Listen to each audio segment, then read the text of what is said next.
Alright, welcome back to Deepwoken Stereotypes, episode 4. Brought to you by me, Birbingish. The last episodes have been gathering a lot of views ever since I took like a small break because finals and all that. But I'm here back with another one. Sorry about the long break. And yeah, let's get into it. Elastic daggers are the absolute worst nightmare for anybody who ranges out their opponent and cannot parry. Most people with elastic daggers are either like insanely cracked at the game or just found it randomly in the chest and equipped it because it's their first enchant or something. I don't know. There are a lot of fist users out there and a lot of stereotypes that come with it. So I can't really cover all of that, so I'm just going to break them down into their fist styles. So let's start off with the most popular one. Although Legion KATA is way harder to get because you have to do 5 Legion events and then go talk to the captain, which just aggroes onto you occasionally.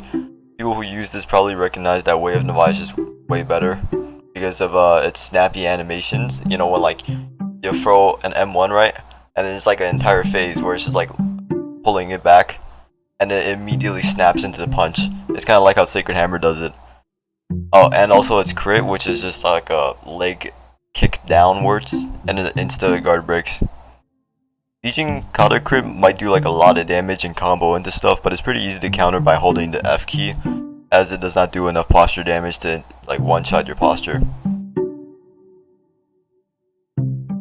There's only ever a couple reasons you would choose this over Way of the NAVAE. It's either because you don't know any better or you have some like goofy combos with it. For example, use the crit into Shard Bow, which is a true combo I'm pretty sure, and does like a crap ton of damage. And there's also another option, is that you're just like a Legion cosplayer. I heard Supa is making like an entire army of those guys, so there's probably going to be a lot more running around. This is probably the worst fist style currently, but it's really a hit or miss depending on how your opponent is. Because it has really wacky M1, so if your opponent can't parry those, you're going to be landing a lot more hits and getting off a lot more damage than, let's say, another fist style like Way of the NAVAE. So it basically comes down to easier to land hits, but you do like no damage. If you use this, you're probably the type to play like a lot of gimmick in games like let's say Demo Pan and Team Fortress 2, Spy or something, I don't know. Or you just don't want to bother with getting a Cestus. This has got to be one of the most overpowered weapon types in this game.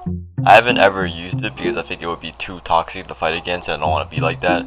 I might have some of the facts wrong here just because I'm going based off of my personal experience fighting dual guns. Begin with, as the whole gun thing might imply, they have a pretty good range. You can be hit from like 2 times the range of a greatsword or something crazy like that. You have like an aggressive posture or something and you're fighting a dual guns user, it's perfectly viable for them to just hold S and just outrange you completely. Secondly, they have this insane damage for a light weapon. A revolver at max light does 32.5 damage, which I mind is like, I'm pretty sure it's higher than Forgotten Gladius and just below Shattered Katana. And Dragoon at max does 44 damage, almost competing with heavy weapons. It doesn't make sense how these light weapons can like compete with some of the higher like more heavy hitting weapons, you know? And the most annoying part of it has to be its swing speed.